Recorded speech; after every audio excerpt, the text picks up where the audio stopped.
Hello student, good evening Kashad. Okay. Now you will have to speak English with your friends, with your mothers, parents and all these peoples. So it is very easy to speak in English. सर्वात सोपं जर असेल तर English. तुम्हाला काल सांगितल्याप्रमाणे इंग्लिशची वही करा आणि त्यामध्ये हे जे दररोज daily you write in that English book notebook, बरोबर की नाही. Whatever it may be, काही पण असो, मग ते ग्रामर असो किंवा वेगवेगळ्या प्रकारचे सेंटेन्स असो. बरंचसं इंग्लिशमध्ये नुसतं ग्रामरवरच काय आधारित नाही. म्हणजे ज्याप्रमाणे क्रिया आहे त्याप्रमाणे आपण बोलायचं. समजा आता मी बोलत आहे, आय एम स्पीकिंग, मी बोलत आहे, आय एम स्पीकिंग, साध्या साधं करायचं. तो चालत आहे, ही इज गोईंग. तो गेला, ही हॅज गॉन, आहे की नाही. ज्याप्रमाणे क्रिया आहे, तो गेला आहे, he has gone, she has gone. पण दे हॅज गॉन लागणार नाही. कारण काय, ते तृतीय पुरुष एकवचनी. दे हॅव गॉन म्हणजे हा प्रेझेंट परफेक्ट आहे. आणि प्रेझेंट परफेक्ट कंटिन्युअस काय होईल, they have been going to school since morning at 10 o'clock. Since केव्हा लावायचा, फॉर केव्हा लावायचा. फॉर जर आपल्याला वेळ माहीत नसेल तर फॉर लावायचा, नाही का. समजा he has been going to school yesterday, for yesterday असं. मग आता साध्यात साधं इंग्लिश बोलायचं. कोणतंही वाक्य मराठी करायचं किंवा हिंदी करायचं किंवा गुजराती करायचं. केमचे, कसं काय आहे, तुझे कसे आहे, how are you, I am very fine, what about you, तुझे कसे काय आहे, I am also very fine, thank you, आहे की नाही. म्हणजे थोडे छोटे छोटे वाक्य. आता इथे बघा, my mother made potato wafers. My mother made potato wafers. मेकचा पास्ट टेन्समेंट झाला, मेकचा पास्ट टेन्समेंट झाला की नाही. म्हणून मेड म्हणजे बनवले. माझ्या आईने पोटॅटो म्हणजे बटाट्याचे वेफर्स बनवले होते. आहे नाही, होते, कारण इथं मेड आहे. She drinks coffee every day. She drinks coffee म्हणजे आता ही किंवा सी किंवा इट असेल तर क्रियापदाला एस किंवा एस प्रत्यय लागतो. बघा, she drinks coffee every day. ती दररोज कॉफी पिते. बिकॉज सी लाईक इट, कारण तिला ती आवडते. I am drinking coffee early in the morning. मी सकाळी कॉफी पितो, आहे की नाही. बिकॉज आय लाईक इट, मला आवडते. I like coffee, I like tea. मग काय, I like not only coffee but also T. Not only but also पण आलं. म्हणजे वेगवेगळ्या प्रकार, भरपूर लाखो सेंटेन्सेस आहे. तर आपली आताची सुरुवात झालेली आहे आता.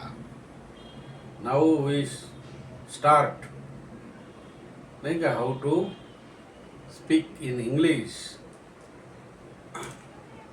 दो ही इज पुअर, जरी तो गरीब असला, he donate some money to the beggar.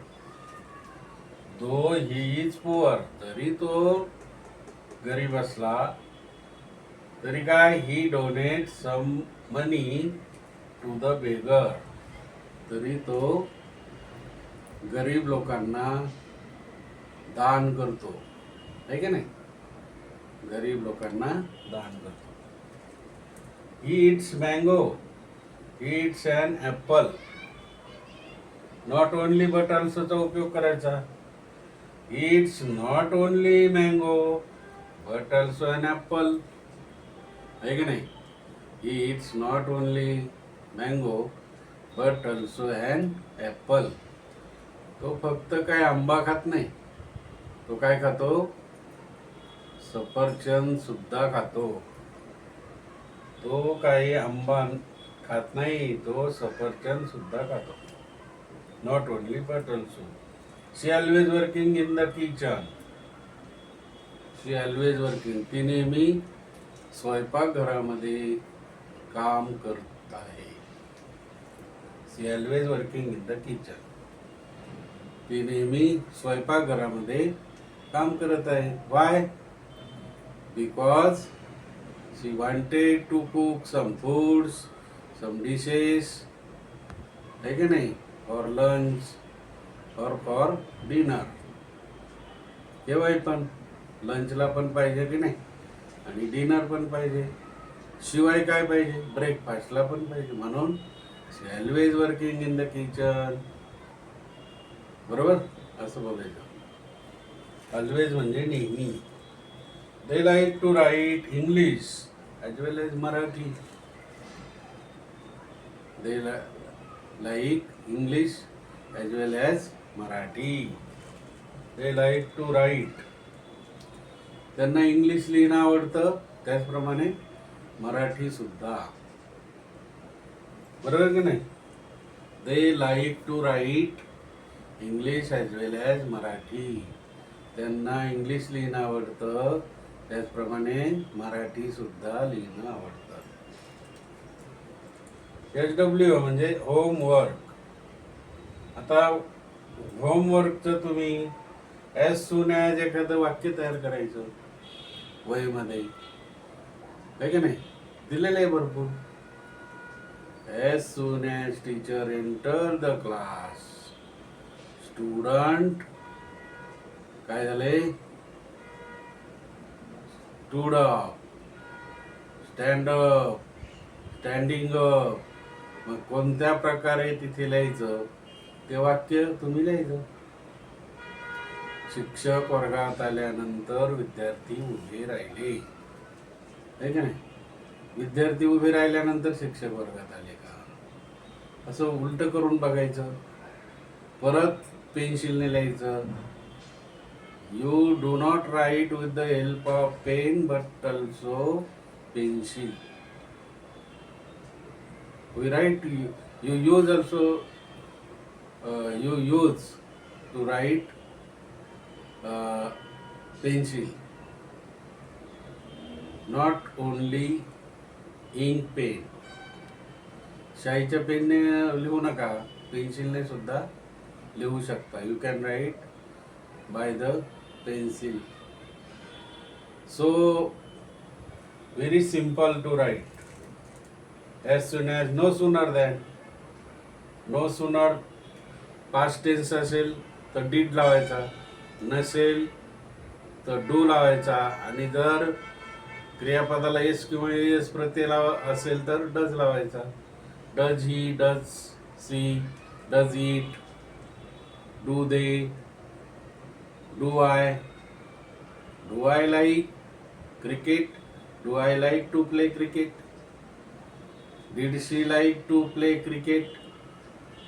She played cricket. मग याचा क्वेश्चन टॅग करायचा. They played cricket, PLYED, played cricket. मग क्वेश्चन टॅग डिडंट दे. कारण काय? प्लेचा पास्ट टेन्स काय झाला? Played. She came at home, didn't she. She come to school, मग काय येईल? Do she. She comes, does C.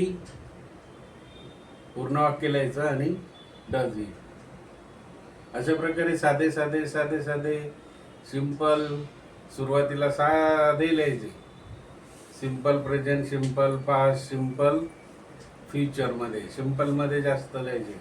आता आपण सिंपलमध्ये जास्त घेऊ, नंतर मग कंटिन्युअस, नंतर परफेक्ट, आणि नंतर present perfect, past perfect. Okay, bye, thank you.